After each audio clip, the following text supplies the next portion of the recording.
En las charlas sobre el Nuevo Testamento, pues hemos hablado de los sacerdotes judíos en el Nuevo Testamento, porque digamos que en la iglesia, en la comunidad cristiana, este, hubo una reacción, bueno, empezando por Jesús, en contra del sacerdocio judío. Y les mostraba la semana pasada cómo la gran mayoría de los textos que hablan de sacerdotes o de, eh, ¿cómo se llaman? Eh, Jefes de los sacerdotes, hablan de forma peyorativa. En los cuatro evangelios y en los hechos de los apóstoles queda muy claro que fueron ellos los que empujaron a Pilato o a las autoridades romanas a matar a Jesús. Claro que hay una corriente muy interesante de historiadores y de, bueno, historiadores cristianos y judíos que dicen que en realidad no fueron los judíos los que mataron a Jesús ni empujaron a Pilato a hacerlo. Pilato era bastante salvaje como para matar con la mano en la cintura a cualquiera. De hecho, lo hizo muchas veces y es presentado como una autoridad dubitativa, respetuosa, convencida de la inocencia de Jesús. Y eso así es presentado. Y es posible que así haya sido, pero también es posible que en realidad este, Pilato haya sido o los romanos hayan sido los que tenían interés en desaparecer a Jesús, más que los sacerdotes. Pero bueno, el Nuevo Testamento es en general bastante peyorativo, negativo con respecto al sacerdocio judío de tiempos de Jesús. Pero bueno, lo más importante es lo que sigue con respecto al sacerdocio cristiano. Y ya empezamos a hablar de los ministros con la raíz liturgia, liturgos, y, y con la raíz sacerdocio, que solamente se dice una vez de Pablo. Discutimos ese texto, solamente una vez se dice que un cristiano es sacerdote, y se dice de Pablo, ¿verdad? Pero no en sentido de que ejerza funciones sacerdotales tal como se conciben esas funciones en la actualidad. Sacerdocio de Pablo se debe a que Pablo está dedicado al servicio de la predicación de la palabra, y a eso llama sacerdocio, ¿verdad? Bueno, entendido en ese sentido, pues todo predicador es un sacerdote.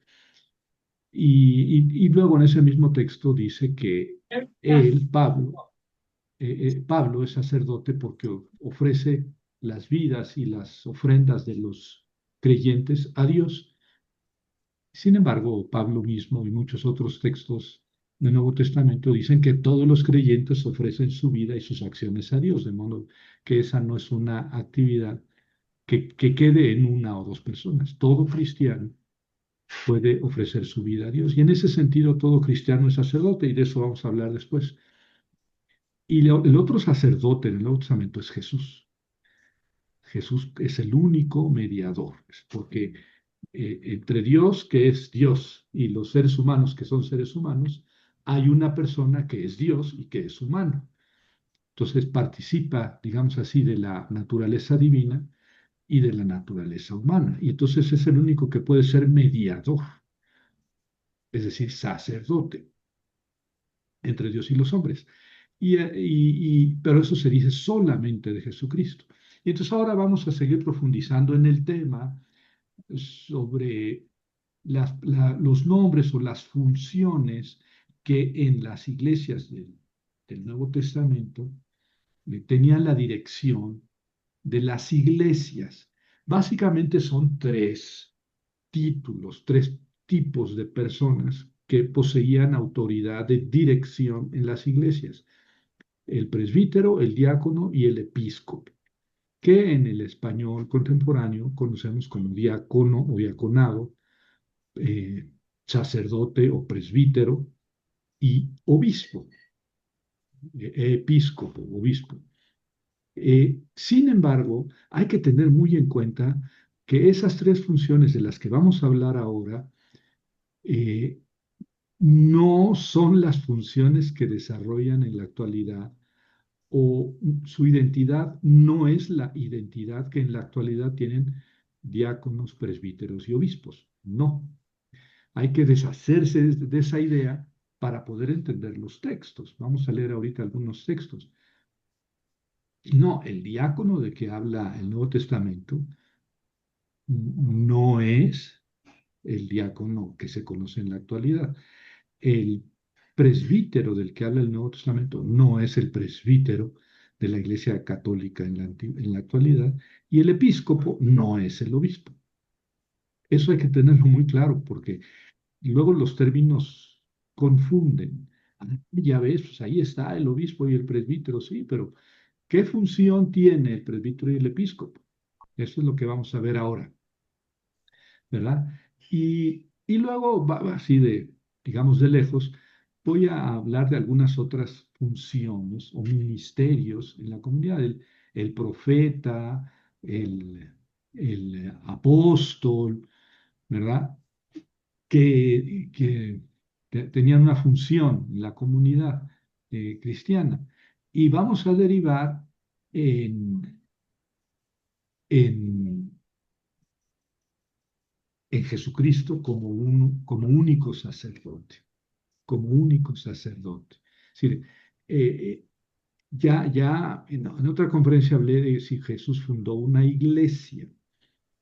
eh, una iglesia, si Jesús tenía intención de fundar una iglesia como la que conocemos cristiana o católica en la actualidad, pues definitivamente no.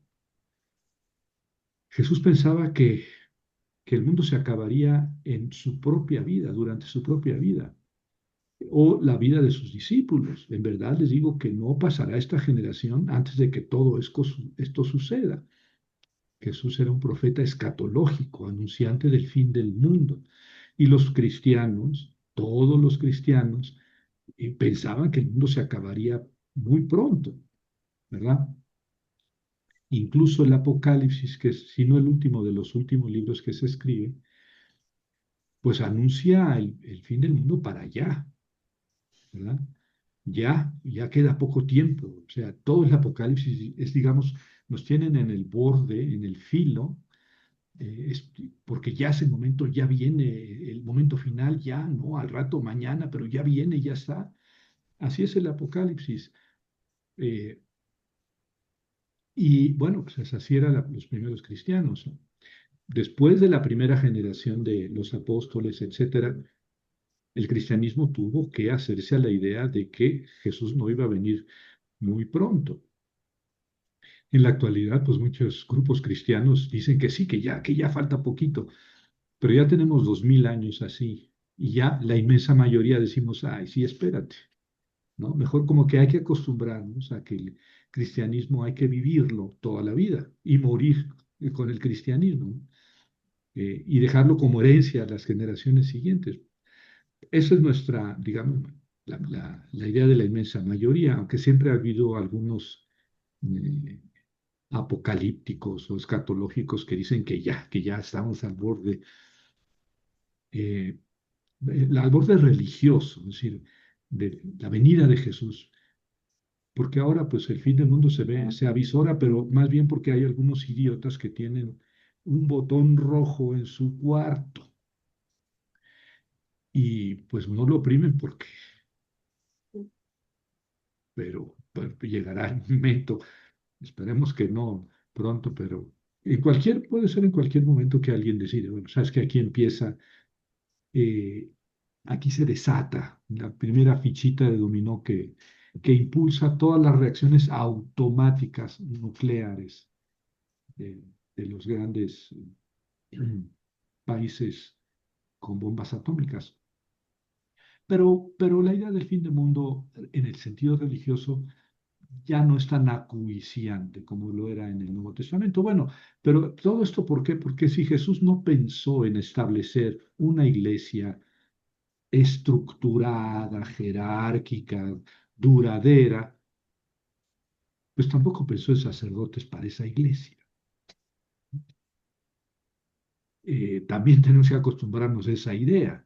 Entonces, la próxima semana vamos a ver, aquí se dice que Jesús ordenó a los sacerdotes en la última cena. Pues vamos a leer los textos a ver si dice eso.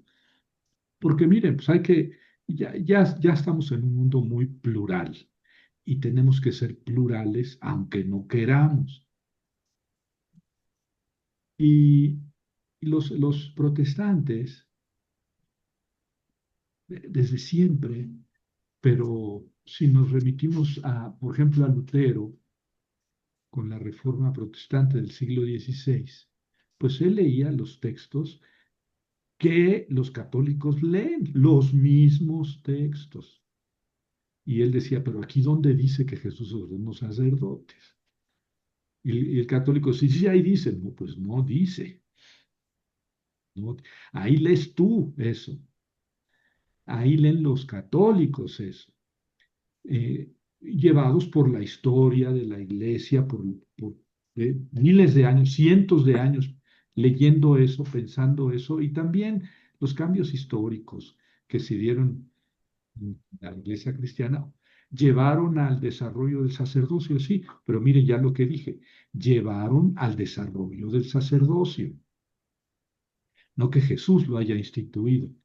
Y eso no es no es contra la Iglesia Católica en absoluto, no, no. Eh, un protestante de tipo de la Reforma te va a decir, es que Dios se reveló en la Escritura y se acabó. Lo demás son desarrollos y cuestiones humanas que no nos obligan, que no son la revelación de Dios. Y está bien, pues esa es la fe de los protestantes que vienen de la Reforma. Pero un católico dice, no, señores, Dios también se ha revelado en la iglesia, en su iglesia, a través de la historia de la iglesia, del magisterio, de la teología. Y ahí surgió el sacerdocio. Y entonces ya, pues no nos vamos a pelear porque yo creo una cosa y tú crees otra. El asunto más bien, o el mío en estas conferencias, es la Biblia. ¿Qué dice la Biblia? Y la Biblia no dice que en la comunidad cristiana deba haber sacerdotes. Eso no lo dice. Apunta hacia eso, quiso decir eso, evoluciona eso. Eso sí. ¿Ves? Y entonces ahí ya nos podemos poner de acuerdo. Miren, yo siempre he pensado que la Biblia no es un misil, no es una ametralladora, un cuerno de chivo, no es una granada para andarnos peleando a bibliazos. Es más bien precisamente lo contrario. Si la Biblia es todo lo que tienen en común cristianos y protestantes y ortodoxos, pues entonces vamos a leer juntos la Biblia, vamos a sentarnos en torno a la mesa común, aquello que tenemos en común. No, es que así dice, a ver, vamos a ver si dice o si no dice. Si tenemos la misma Biblia, pues vamos a ver si dice o si no dice, o si todo es cuestión de interpretación. Pero en eso consiste tener un banquete que se llama Biblia, al cual todos estamos invitados, todos podemos participar y no pelearnos. Ese no es el motivo de pelearnos. No, las diferencias surgen de la interpretación que se da a esos textos y también de las diferentes teologías. Lo he dicho, yo soy católico y entonces para mí Dios también me habla en la revelación, en el magisterio, en la historia de la iglesia. No, pues mira, yo soy protestante y para mí eso no. Bueno, tampoco tenemos que pelearnos por eso. ¿Tú crees? Yo no creo. Where is the problem? ¿Verdad? Pero en la Biblia especialmente, ¿por qué pelearnos por eso? Si la Biblia está ahí y es para todos y dice lo mismo para todos, ¿no? Entonces, sigo pensando pues, que que la Biblia eh, es, es un, es algo que puede unirnos, ¿no? En un diálogo, en un diálogo.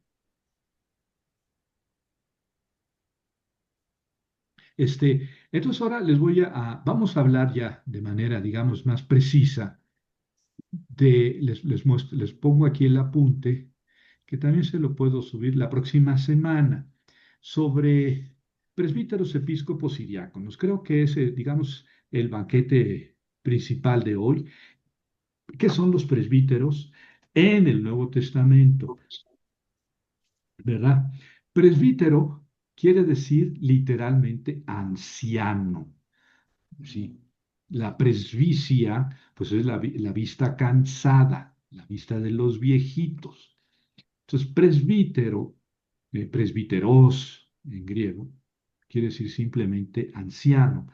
Ahora bien, la palabra presbíteros, así se escribe en griego, presbíteros, eh, se utiliza 27 veces en el Nuevo Testamento, ¿verdad?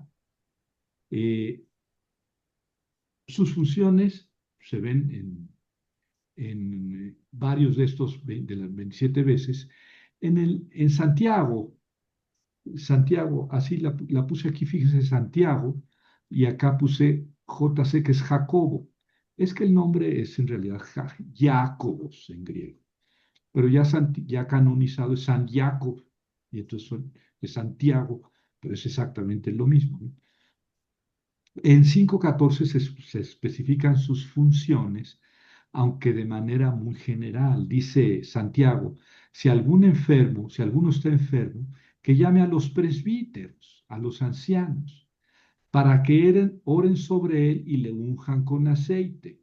Pues hagan oración y le unjan, es el sacramento de la unción.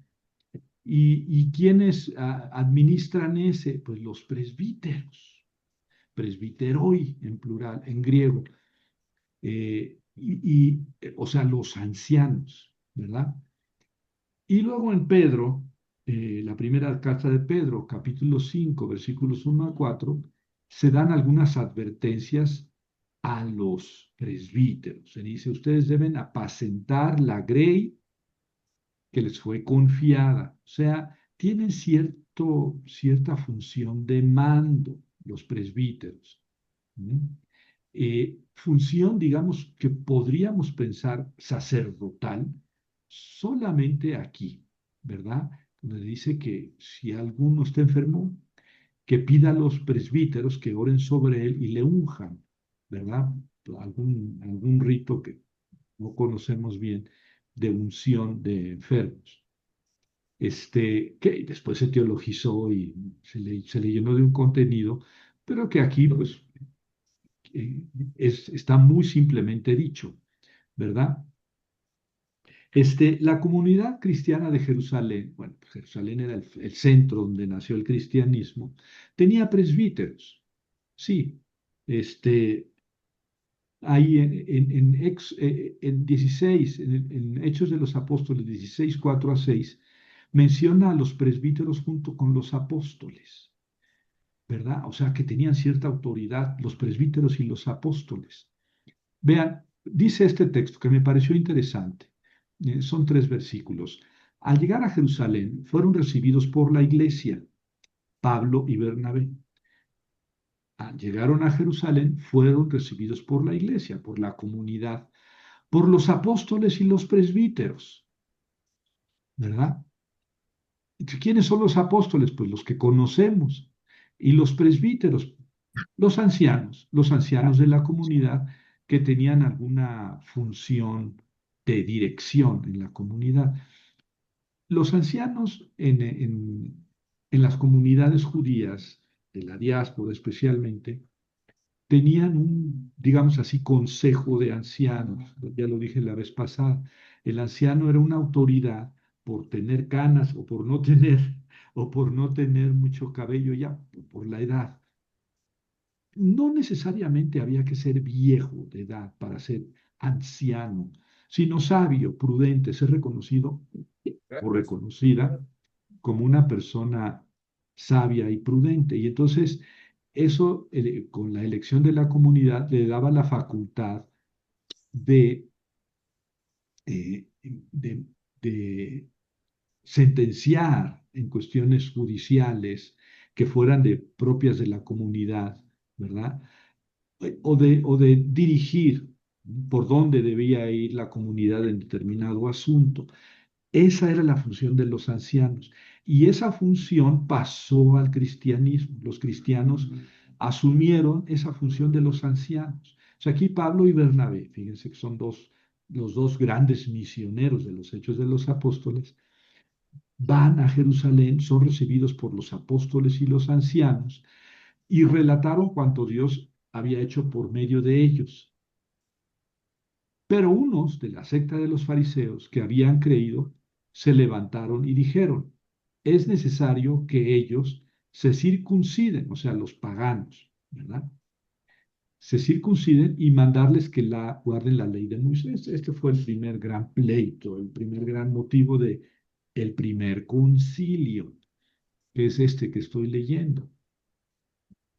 El primer gran problema que se enfrentó el cristianismo fue, bueno, en los que, porque el cristianismo nació y creció dentro del judaísmo, pero luego resulta que los judíos en general rechazaron el cristianismo y los que lo aceptaron eran paganos, no eran judíos. Les llamamos, o la Biblia les llama paganos o gentiles a los no judíos. Y entonces resulta que los paganos sí aceptan la fe. Entonces los fariseos que habían aceptado el cristianismo dicen, ah, qué chistosos, ellos no tienen que cumplir la ley de Moisés y nosotros sí. No, también los cristianos tienen que cumplir la ley de Moisés, los paganos. O sea, era como si dijéramos, un pagano para hacerse cristiano tiene que ser primero judío o aceptar el judaísmo. ¿Verdad? Pero Pablo y Bernabé relataron cuanto Dios había hecho por medio de ellos y que los paganos aceptaban la fe, mientras los judíos en general la rechazaban, ¿verdad? Entonces los apóstoles y los presbíteros se reunieron para tratar este asunto. Ese es el primer concilio, concilio de Jerusalén, ¿verdad? Vamos a ponerle a los pagano cristianos que se circunciden y que cumplan la ley de Moisés o no, ¿verdad? Y claro, el periquito va a ser el primero que hable, Pedro, y va a decir, pues yo estaba hablando a unos paganos y bajó el Espíritu Santo y creyeron. Entonces, ¿por qué si el Espíritu Santo los llama a la fe en Cristo, nosotros tenemos que imponerles las cargas del judaísmo que ni nosotros ni nuestros padres pudimos soportar? Entonces los cristianos no, los paganos, los que vienen del paganismo, no es necesario que cumplan la ley de Moisés. Esa fue la resolución del Concilio de Jerusalén, ¿verdad? Eh, en otros lugares, Pablo y Bernabé nombraban, eh, aquí por ejemplo, Hechos 14:23, Pablo y Bernabé nombran presbíteros en las comunidades, ¿verdad? De Asia Menor, o sea, de la actual Turquía.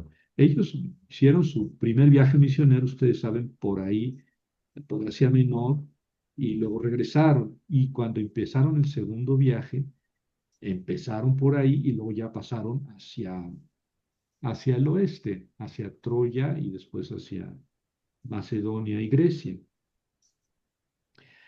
Pero donde iban, designaban presbíteros en las comunidades. Entonces los presbíteros eran autoridades de la comunidad, ¿verdad? A ver, les voy a pedir que me disculpen un segundo. Bueno, bueno,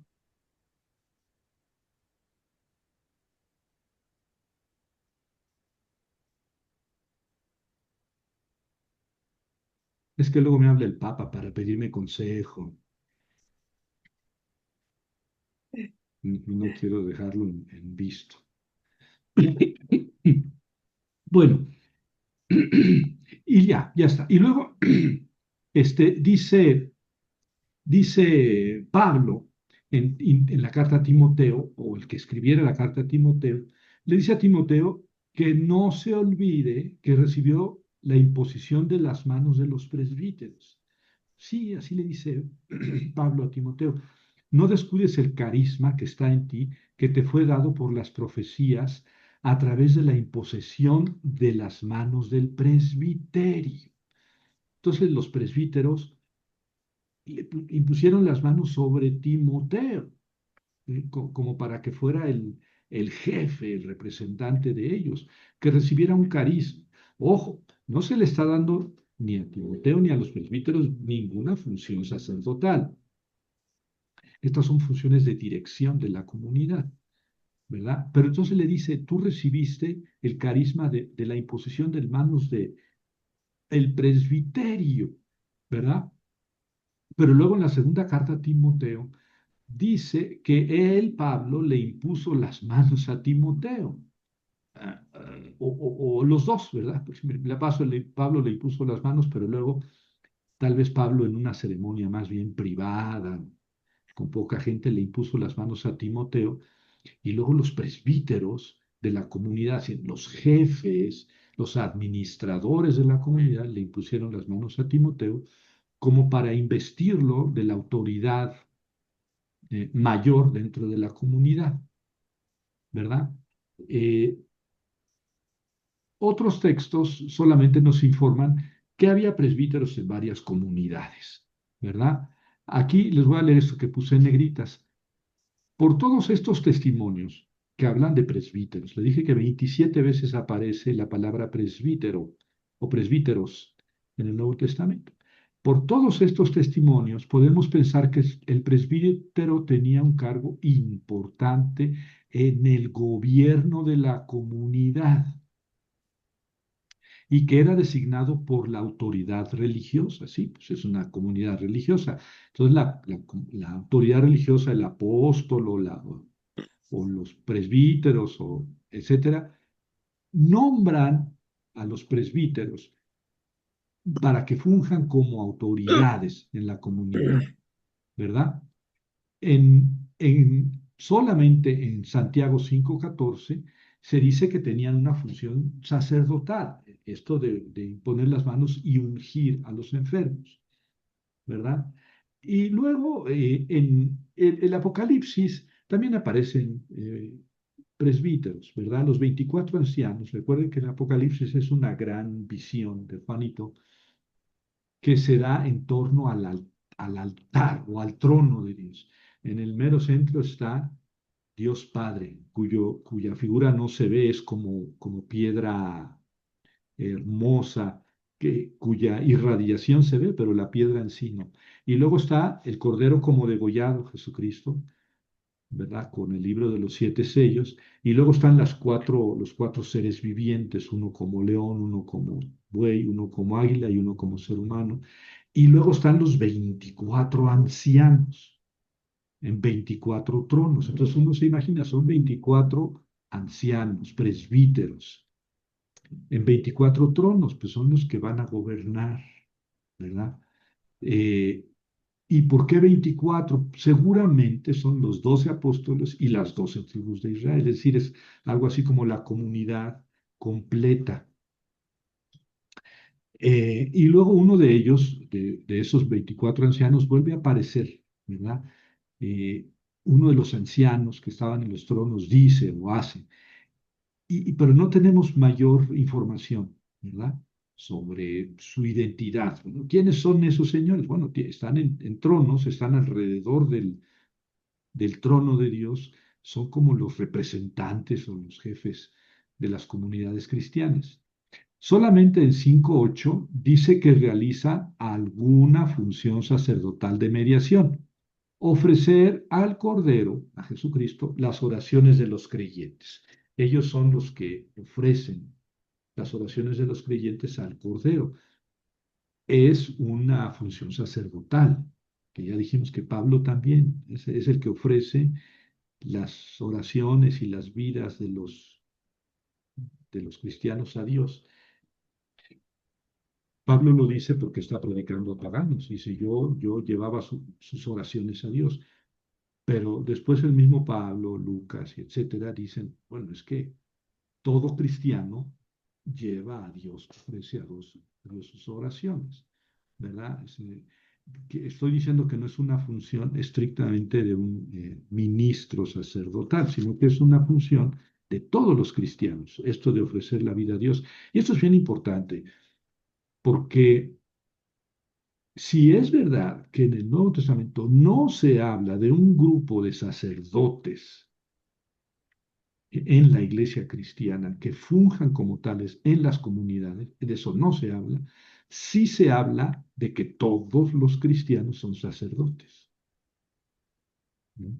Sí, es el famoso sacerdocio común. Ya la semana pasada dije algo de eso, el sacerdocio común que tiene todo cristiano de ofrecer su vida y sus buenas acciones a Dios, ese sacerdocio común es común, lo tienen todos. No se requiere de alguien que me diga, ah, sí, esto sí se acepta y esto no se acepta. O tú sí estás conectado o enchufado con Dios y tú no. No existe un grupo especial. Todo cristiano es sacerdote. Bueno, eh, y ya está. Y luego hablamos de los episcopos. Esto es de los presbíteros. Eh, de los episcopos se habla menos, pero se habla muchas veces en relación con los episcopos. Vamos a verlo. La palabra episcopo aparece 11 veces, ¿verdad? En el Nuevo Testamento. Dije que la palabra presbíteros o presbítero y presbíteros, plural, aparece 27 veces. La palabra episcopo aparece solamente 11 veces y tiene la preposición epi, que quiere decir sobre, ¿verdad?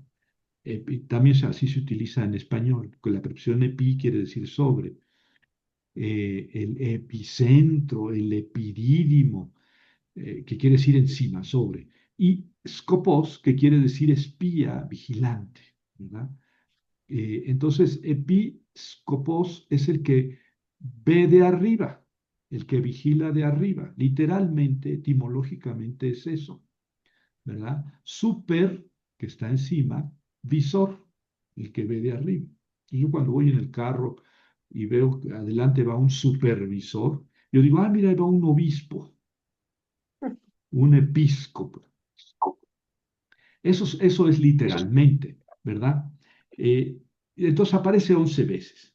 En una ocasión, vamos a recorrer las 11. En una ocasión se dice que todos los cristianos tienen la obligación de vigilar. Ah, entonces todo cristiano es episcopunte. Bueno, es el que desarrolla la función de vigilar. En una ocasión, todos los cristianos, ¿verdad? Todos los cristianos son entonces episcopos, ¿verdad? Luego, en tres ocasiones, tres y una, ya van a ser cuatro.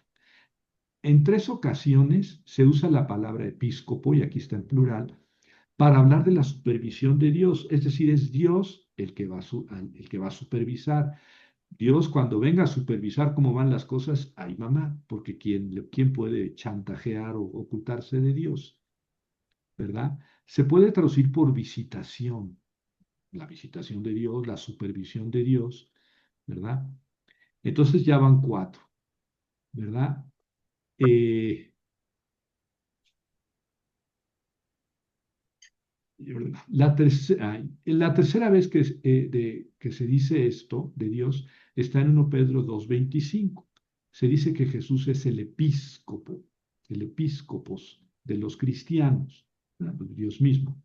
Bueno, entonces van cuatro, ¿verdad? Uno y tres. Y luego otros dos, ya con esto llegamos a este, seis, ¿no? Uno, tres y luego estos dos. Eh, Dirigiéndose a los presbíteros, se les invita a ser vigilantes. Ojo, dirigiéndose a los ancianos, se les invita a ser vigilantes. O sea, que los presbíteros sean vigilantes, que los presbíteros sean episcopos. ¿Mm?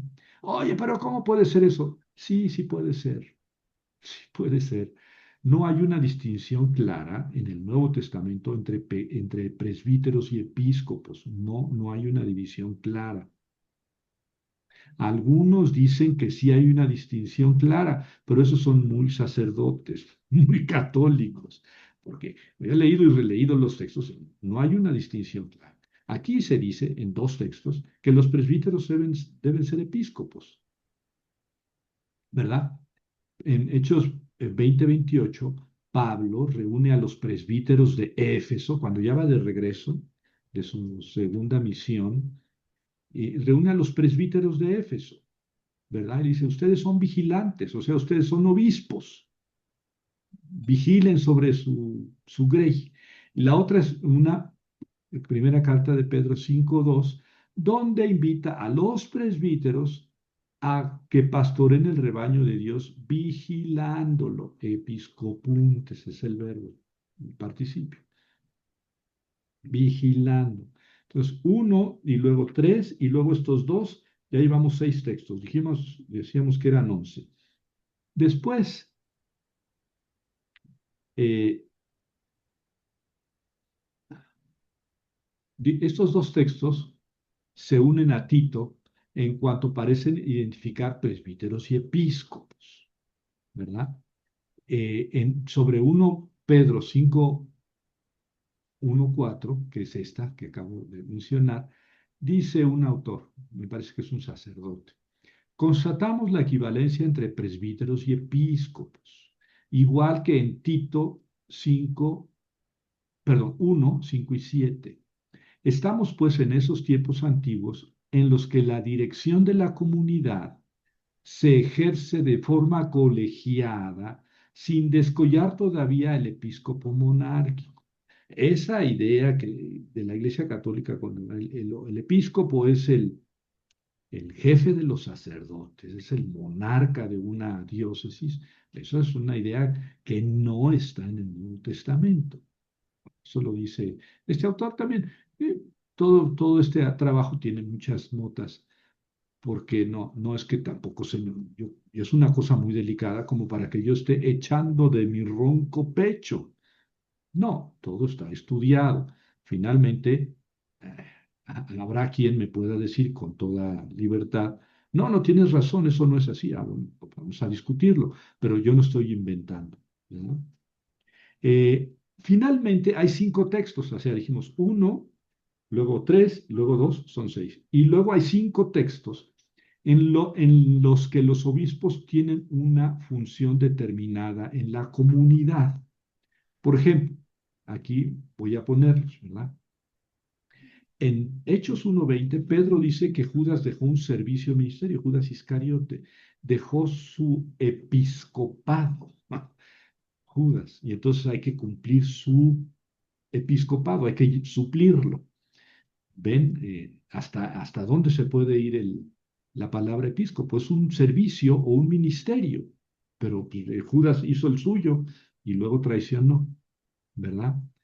Eh, el otro texto es Filipenses 1:1, ¿verdad? Cuando menciona a los destinatarios, al principio de la carta, dice Pablo a la comunidad que está en Filipos, a los filipenses, está escribiendo carta a los filipenses, con sus episcopos y diáconos. Episcopois, diáconos, aquí pues en dativo, por eso cambia un poco la figura. Es decir, con los epístolos y con los diáconos. Bueno, pero ¿qué hacen los episcopos y los diáconos? Pero están al frente de la comunidad, ¿verdad?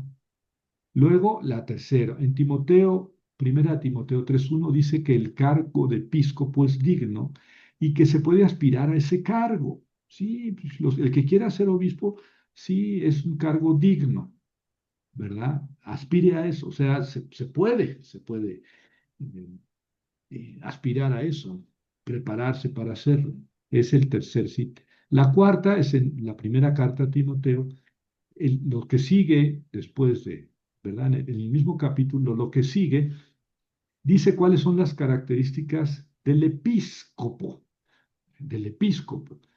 Es necesario que el episcopo sea irreprochable, varón de una sola mujer, sobrio, sensato, respetable, hospitalario, hábil para enseñar, no amante del vino ni pendenciero, sino gentil, apacible, desprendido del dinero, que gobierne bien su propia casa, teniendo a los hijos sometidos con toda dignidad. Pues si alguno no sabe conducir su propia casa, ¿cómo podrá cuidar las iglesias de Dios? Que no sea recién convertido para que no se vuelva presuntuoso y caiga en la condenación del diablo. Es necesario que tenga un buen testimonio de los de fuera para que no caiga en descrédito y en la trampa del diablo. A ver, si yo le pongo estas condiciones a Pablo, Pablo, Pablo no hubiera sido dirigente de una comunidad. Porque, por ejemplo, aquí dice varón de una sola mujer. Y Pablo no estaba casado. ¿Mm? Que sean sometidos a sus hijos con toda dignidad, pues ya. Eh, Como ven aquí, lejos de que se hable de un episcopo célibe o con votos de castidad, no.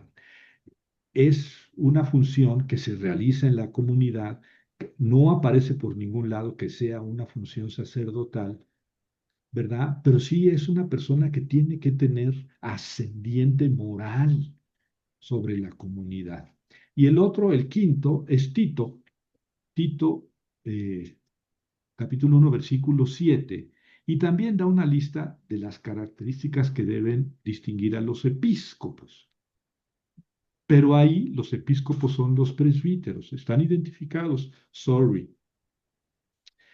Dice, debe ser irreprochable, casado una vez, dueño de sí, sensato, hospitalario, capaz de exhortar, no bebedor, no violento, sin negocios sucios, que tenga hijos creyentes, que no sea arrogante ni colérico, amigo del bien, justo, piadoso y fiel a la doctrina, ¿verdad?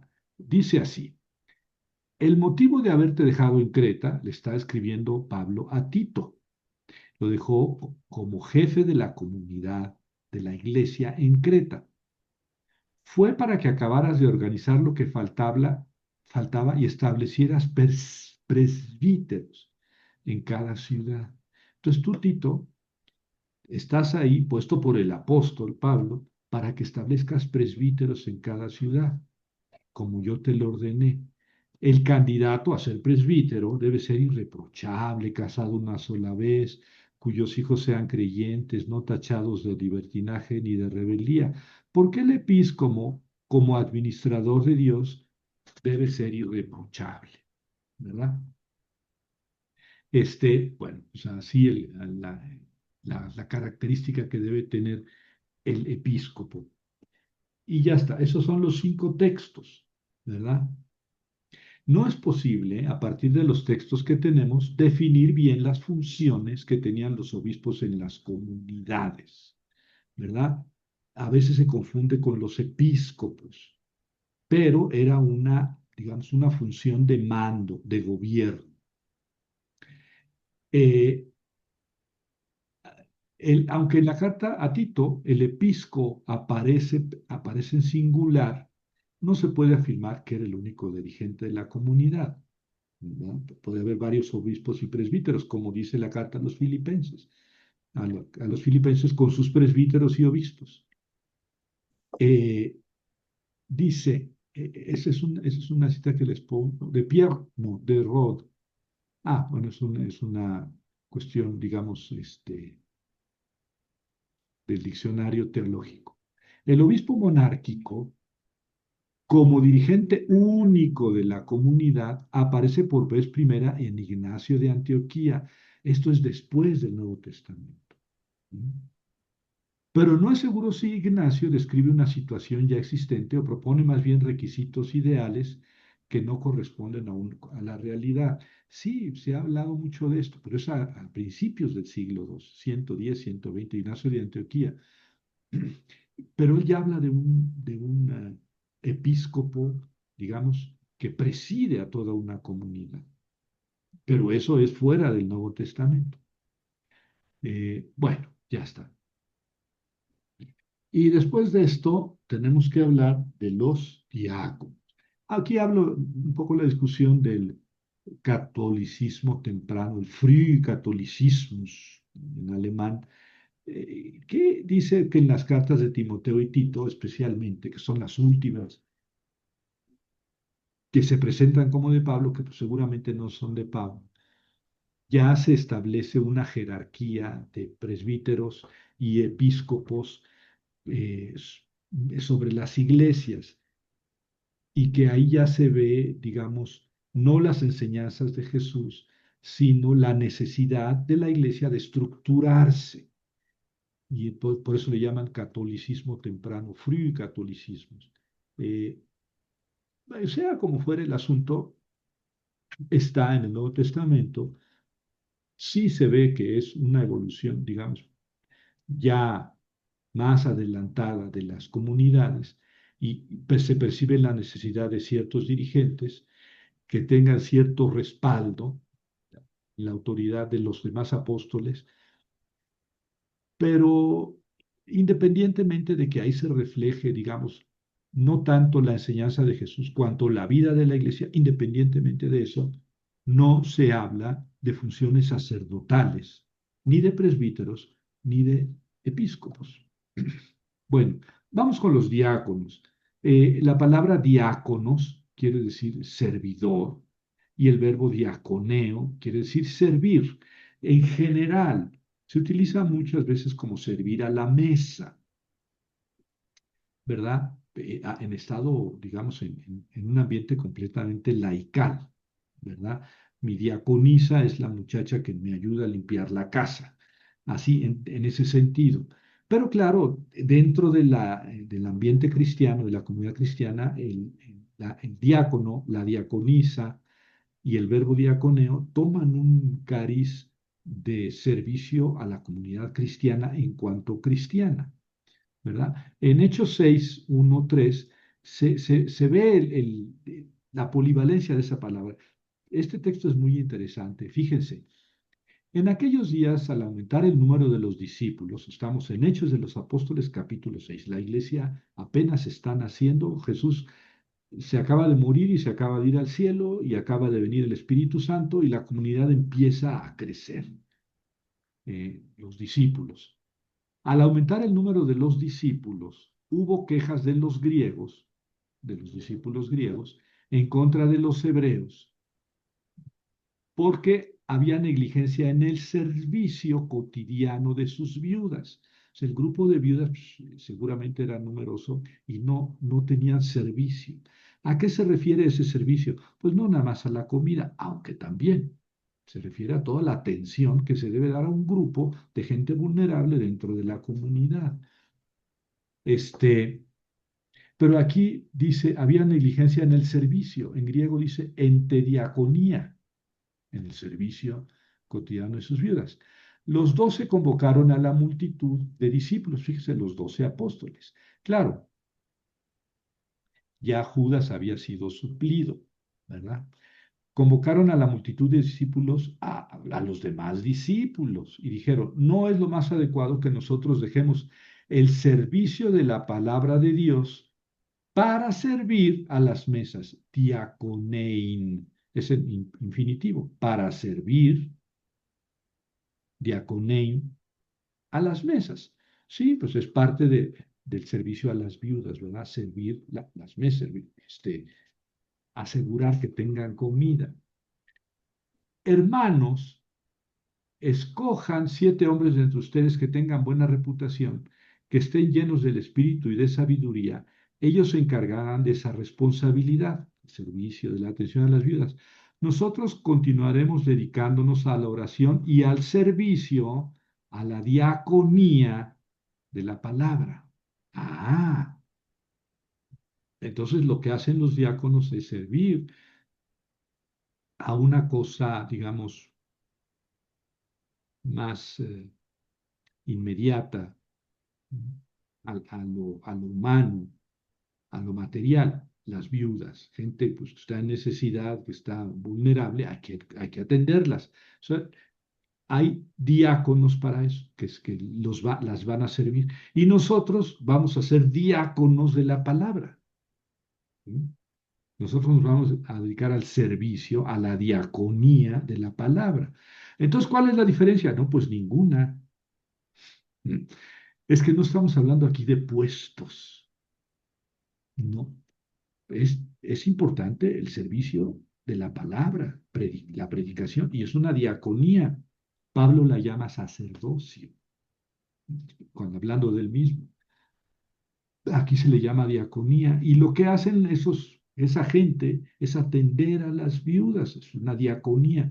Entonces, eh, la diaconía no es, ni con mucho, un primer paso del sacerdocio en que hay estudios y imposición de manos. No, no, no. El diácono es un servidor y en el ambiente laical, digamos civil, no religioso, sí, es lo mismo.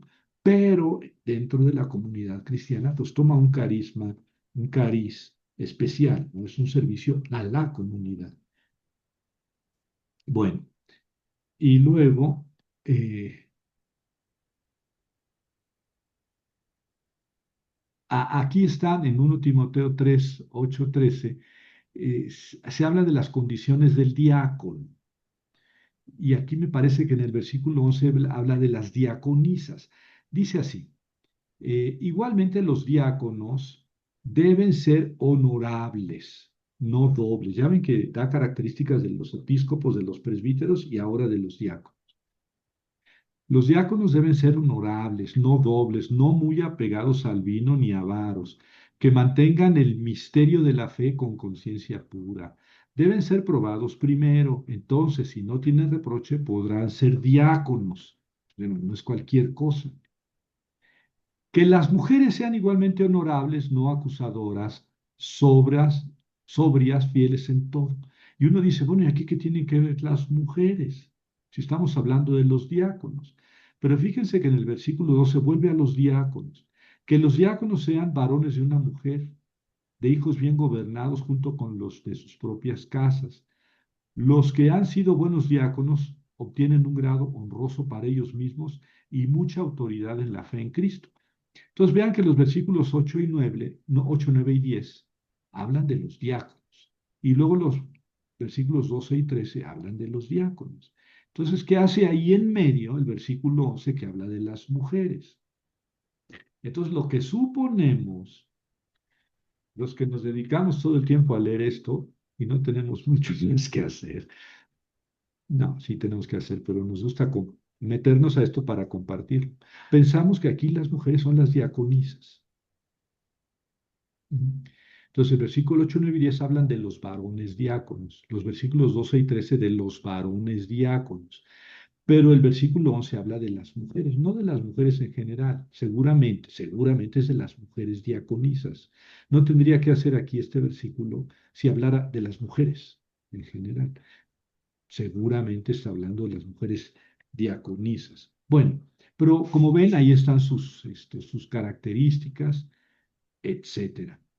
En síntesis, Pablo dirige su carta a los filipenses, la carta a los filipenses, a la comunidad de los filipenses, con sus discípulos,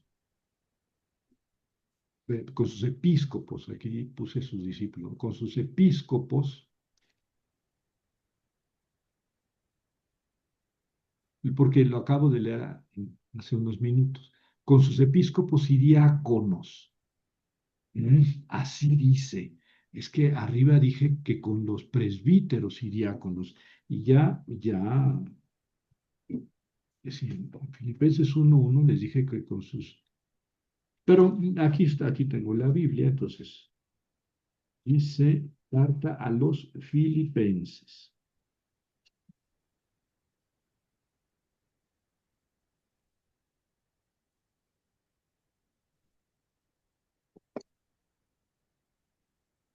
Colosenses, filipenses. Dice, Paulos, Timóteos, Paulo y Timoteo, discípulos, siervos de Jesucristo, a todos los santos en Cristo Jesús que están en Filipos, con sus episcopos y diáconos. Episcopos y tampoco distingue las funciones de unos y de otros. Sí se entiende que el obispo tenía cierta autoridad en la iglesia, el diácono, pues también, ¿verdad? Pero al parecer el diácono, había más diáconos porque había muchas cosas que había que atender en una comunidad, ¿verdad? Bueno, Este, y aquí vuelvo a hablar del asunto. Y entonces unas palabras sobre la dirección de las iglesias. Las iglesias pasaron, digamos, de tener la autoridad de los apóstoles, que eran los mandamases, por obvias razones, ¿no? No se les llama episcopos a los apóstoles. Los apóstoles eran los fundadores, los que tenían autoridad para hablar de Jesús, porque son los que habían vivido con Jesús, o Pablo, los que habían recibido una revelación directa de Jesús. Este, ¿Verdad? Y ellos tenían, digamos, cierto mando sobre las iglesias, pero los apóstoles desaparecieron, evidentemente, lógicamente. Y entonces en las comunidades se quedaron diferentes estructuras de gobierno, de dirección de las iglesias, entre ellos presbíteros, diáconos y episcopos, ¿verdad? También había profetas, ¿verdad? Eh, los que presidían la cena del Señor. Eso es un detalle muy, muy delicado. Desde luego que desde que Jesús murió, desde la última cena, dijo a sus discípulos que hagan esto, esa cena en conmemoración suya. Y esa fue una de los grandes cuidados litúrgicos de la comunidad, hacer la celebración de la cena. La vamos a discutir la próxima semana, esa celebración de la cena. Pero ningún texto dice quién va a dirigir esa celebración. Me voy a adelantar un poco. En la cena donde Jesús dice, hagan eso en memoria mía, es una cena pascual, un día. Y la cena pascual era familiar. Oye, Javier, Jesús fue a esa cena nada más con los 12. No, no, fue con los discípulos. Y luego nos enteramos que había muchas mujeres, ¿sí? Mateo, Marcos, Lucas y Juanito dicen que había mujeres que habían seguido a Jesús desde Galilea y que habían ido con él a Jerusalén. Muchas. Este, y la cena pascual es una cena, es entre los judíos, es una cena familiar. Entonces estaban ahí las mujeres. ¿Verdad? Y nunca se dice quién va a llevar la batuta en la celebración de la cena. Eso es una discusión que después se va a dar después, ¿verdad? Pablo les dice a los corintios, oigan, no sean desordenados en estas fiestas, en estas cenas, no sean desordenados, pero pues, no habla de un presidente de la cena. Más después, en el siglo segundo, ya se empieza a hablar de quién puede presidir la cena. No, pues si hay un profeta autorizado, ¿verdad? Que, que, que se le dé el honor de presidir, pero no se dice que ese presidente de la cena va a ser el que convierta el pan en cuerpo y el vino en sangre. No, no, no, no. La cena tiene el carácter de recordar lo que había hecho Jesús. Y ahí está Jesús presente en el pan y en el vino, pero no es algo que haga el- una persona determinada, mucho menos un sacerdote, de lo que no se habla. Pues por eso vamos a hablar la semana próxima. Este, entonces, el ministerio apostólico, el ministerio de la predicación o la diaconía de la palabra corresponde a toda la iglesia. A toda la iglesia corresponde también ofrecer las obras a Dios, las buenas acciones, la vida a Dios. Eso es una cosa de toda la comunidad. Entonces, ¿dónde queda el sacerdote? Pues es que no hay. Oye, Javier, pero sí, en la palabra presbítero, en la palabra episcopo, no, es que hay una palabra en griego para hablar de sacerdote, hiereus. Eh, no es, ahí voy, Felipe, no es eh, que se quiera decir que el presbítero o el episcopo, el diácono es sacerdote. No, si se hubiera querido decir, se hubiera dicho. El griego tiene esa palabra bien clara. De hecho, ya vimos que Pablo lo utiliza una vez, ¿no?, para hablar de su servicio sacerdotal. Entonces, no existe esta función dentro de la iglesia de Jesús, dentro del Nuevo Testamento. ¿Cómo se dirigían las iglesias? Apóstoles, presbíteros, episcopos, diáconos. ¿Ah? Eh, eh, y la próxima semana nos toca hablar de dos cosas. La última cena, ¿quién la hace? ¿Qué significa? ¿Qué pasa en la última cena? ¿Hay ahí función sacerdotal? Y por otro lado, ¿qué es el sacerdocio común, el sacerdocio de los fieles? Bueno, ahora sí, les doy la palabra. Felipe. Gracias, doctor. Me parece que Beatriz tiene su micro abierto, por eso hay eco. Una cuestión, sobre todo hablando del versículo 11 del capítulo tercero de Primero de Timoteo. No le comprendí. Decía usted que es un versículo que parecería ser que no está no quedaría dentro de la Ah, misma secuencia de la narración. O tengo la duda, por eso le pregunto, porque lo estoy pensando en este momento, o se referiría a la mujer del que tendría que ser diácono, o si efectivamente se está pensando en una mujer para asumir el papel de diaconisa. No sé.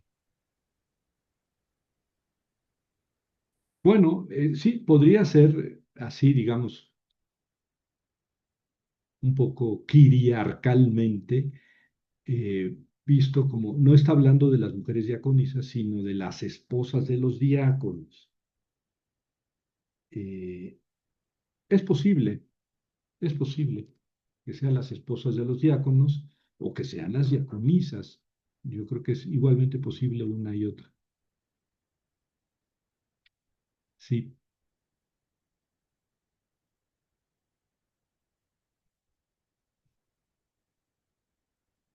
sí, Beatriz. Gracias. Maestro, en Pedro, en primera de Pedro o en segunda, ya no me acuerdo, habla de que somos real sacerdocio Sí, de la nación santa, todos, todo el pueblo de sí, Dios. sí, sí. La vamos a ver la próxima. Es el sacerdocio común. Es el sacerdocio común. Esa expresión viene desde el Éxodo, ¿verdad? Cuando Dios le dice al pueblo de Israel, ustedes van a ser para mí una nación santa, una nación sacerdotal o un sacerdocio regio, etcétera. Y esa lo retoma Pedro aplicado a la comunidad cristiana. Y sí, eso se entiende de toda la nación. Toda la nación va a ser sacerdotal. Y luego, ¿en qué sentido lo dice? Pero eso lo vamos a ver la próxima semana. Lo dice en el sentido de que todo mundo puede ofrecer a Dios su vida y sus acciones. En ese sentido, somos sacerdotes. Bueno, todo cristiano es sacerdote. Eso es lo que dice Pedro, sí, sí, en la primera carta de Pedro, que me parece que es capítulo 5. Ese es un texto a estudiar y va a ser la próxima semana. Gracias, maestro. ¿De qué, Pati?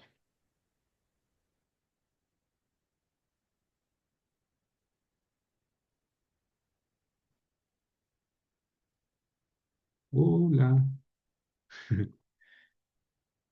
Entonces, pues nos vemos la próxima semana. Vamos a concluir el sacerdocio en el Nuevo Testamento. Hay tres elementos. Hay tres elementos. En la teología católica se dice que Jesús se instituyó el sacerdocio en la última cena. Vamos a ver los textos, a ver si son unívocos, es decir, si se tienen que entender así es algo que, digamos, de ahí se partió para en años siguientes decir, es que de ahí brotó esta idea, o si realmente lo dice el texto, es lo que vamos a ver. Lo siguiente es hablar del sacerdocio común, ¿verdad? Sacerdocio de todos los fieles, y le tenemos que echar un vistazo final en la carta a los Hebreos, donde, y otros textos en el Nuevo Testamento, donde se habla de Jesús como sacerdote. Porque Jesús en la carta de los Hebreos sí viene bautizado, calificado muchas veces como sacerdote, pero es el sacerdote, el único sacerdote. Y entonces, ¿en qué sentido lo dice y cómo hay que entender eso con respecto a la comunidad cristiana? Bueno, eso nos toca la próxima semana y luego, pues ya ustedes dicen, a ver, ¿con qué tema seguimos?